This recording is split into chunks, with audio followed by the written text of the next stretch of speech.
The Bat and the Birds by Patrick Coombes. Templeton Towers was bathed in warm morning sunshine. Dorian the dragon was flying around the castle, and the pink heart trees and the blue diamond trees swayed in the gentle breeze. A slight squeak and two voices were heard entering the Templeton orchard. It was Dot, a young pretty witch who lived in Templeton Towers. She was wheeling a squeaky wheelbarrow, and her purple bat Franklin flew beside her. "Oh, why are we up in the daytime?" Franklin asked. "It's very bright."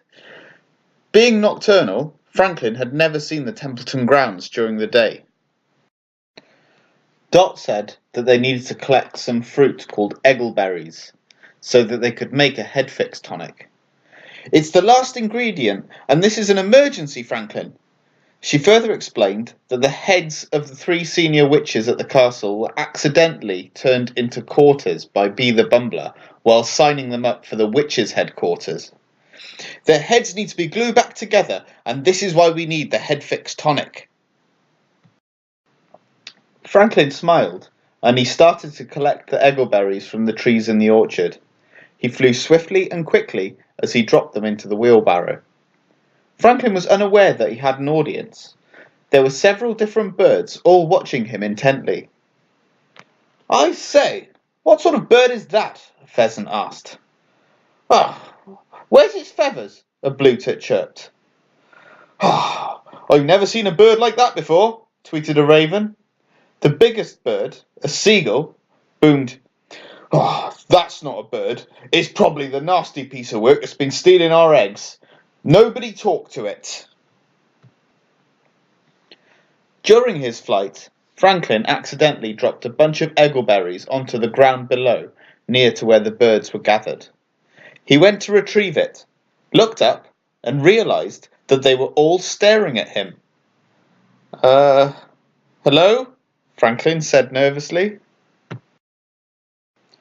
There was a brief silence, and suddenly he was bombarded by excited squawks and tweets as the birds flew down to investigate. "Oh, what bird are you? Oh, I say, you look like us. Where's your beak? Where's your nest? How many chicks have you got?" Then suddenly a loud, sharp voice drowned out all of the tweets and squawks. "Silence!" the seagull boomed. "It's a bat. They are evil creatures. They come out at night. They suck your blood and they get tangled up in birds' feathers." The birds suddenly looked horrified. "That's not true," Franklin cried. "I don't suck blood. I help a lady make spells in Templeton Towers, and I'm out in the very early daytime. I don't lay eggs. I'm a mammal, the only mammal that can fly." "Wow," cooed the pigeon. "Shut up," yelled the seagull. "I forbid any of you to talk to this devil creature again." On their way back to the castle, Dot was wheeling the wheelbarrow with all of the eggleberries. "Oh, great work, Franklin," she said. "I can't believe how many you managed to find." Franklin smiled weakly. "What's up?" she asked. He told her about the nasty seagull and how rude he had been. Dot comforted him and explained that often people and animals that were not used to difference lashed out and were scared. "Look, you know that you're a good animal and a great assistant. Don't listen to what one ignorant seagull says." A few hours later, Franklin and Dot were in the Trident Tower, making the head fix tonic to revive the witches. Franklin tipped one of the boxes of eggleberries into Dot's cauldron as she stirred vigorously. Dot briefly left the spell room, and Franklin heard a very light coo from the open window. He flew over to see who it was. Stood on the ledge were two birds that he had met earlier, a pheasant called Ashbourne and a wood pigeon called Jilly. They explained how they needed Franklin's help, and there was a state of emergency in the Templeton orchard. Ashbourne explained that a lot of egg stealing had been taking place. "Simply unbelievable, my flying friend. This evening, poor Padlock the magpie had returned to her nest to find that all of her eggs had vanished." Ashbourne revealed that Suman the seagull did not want any help in catching the thief. He insisted that the birds, and only the birds, should catch the thief. Ashburn and Jilly did not want to go against his wishes, but this had happened too often. "Oh, we don't know what to do," tweeted Jilly. "Gerald the Blue Tit lost his eggs on Monday, and Suman said that he lost his yesterday." Franklin listened intently. This was a mystery, a real opportunity to prove to the birds that he was a good animal and not a devil creature. "Leave it to me," Franklin said. "I have an idea on how to catch the thief." And he glanced over at some extra eggleberries that were not used in the potion, and he noticed how they looked suspiciously like eggs. Franklin turned to the pigeon and the pheasant and asked, "Can you make nests in the palm tree by where Dory and the yellow and blue dragon patrols?" Ashbourne and Jilly obliged, and they flew away. When Dot returned, Franklin explained the situation to her, and asked if he could use the spare eggleberries as bait. Dot smiled, and threw the eggleberries in the air, tapped her dandelion wand on her hand, and muttered, "Speckletacular!" Lots of small black spots drifted up from the wand, and they stuck to the eggleberries, so that they looked like very speckly eggs. A young, pretty, blue-eyed witch called Di entered the Trident Tower, holding a jewelled tortoise under her arm. Dot spoke to her. "Di, can you watch my cauldron, please? My head fix tonic is simmering." "Certainly," she replied with a smile. "Come on, Franklin, we have an egg thief to catch," Dot said excitedly.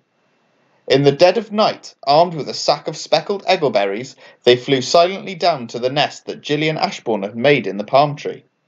They placed the speckled eggleberries into the nest, and they both waited. Franklin flew to the top of a branch with the sack and waited. Dot hid behind the tree and waited.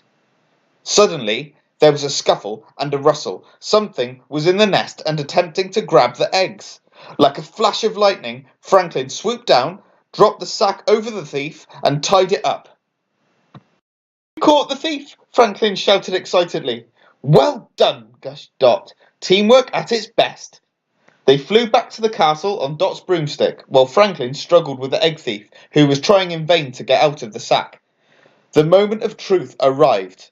Franklin and Dot had taken the egg thief back to the castle, and they opened the sack, and out came a very scruffy, very confused Suman the Seagull. "You were the egg thief?" Franklin shouted in disbelief. "Yes, I was, you devil creature. I am a stealing seagull. That's what I do. I will take anything from anyone. Those featherbrains will never forget who to answer to. I told them that mine was stolen so that no one would suspect me. Now out of my way." The seagull suddenly started running and flapping his black wings towards Di, who was holding an open bottle of thick yellow liquid. Di screamed and flung the bottle up in the air as she went to cover her face. The thick yellow liquid fell all over the seagull, and he stopped instantly. What was in that potion?" Dot asked nervously. It's called his Raver," Di said nervously. "A reversible potion. It will heal injuries, but I have no idea what will happen when a lot is used all at once on a seagull." Meanwhile, the other birds were flying in the early morning sunshine towards Templeton Towers. They arrived just in time to see the effects of the potion on the nasty seagull, who appeared to be shrinking, until all that was left was a smooth, shiny egg. Blackwood the Raven picked it up and muttered thoughtfully, "We have all lost eggs, but now we have all gained one. We will look after him. We can raise him as a chick and teach him to live life in the right way." The birds squawked and tweeted in agreement of Blackwood's words. They thanked Franklin and Dot for their help and invited them to the orchard again soon. Dot then turned to the bat and said, "Well done, Franklin. The tonic is ready. Let's fix the heads back together." Franklin smiled at Dot as he sat at the window and waved his new friends off into the morning sky. The end.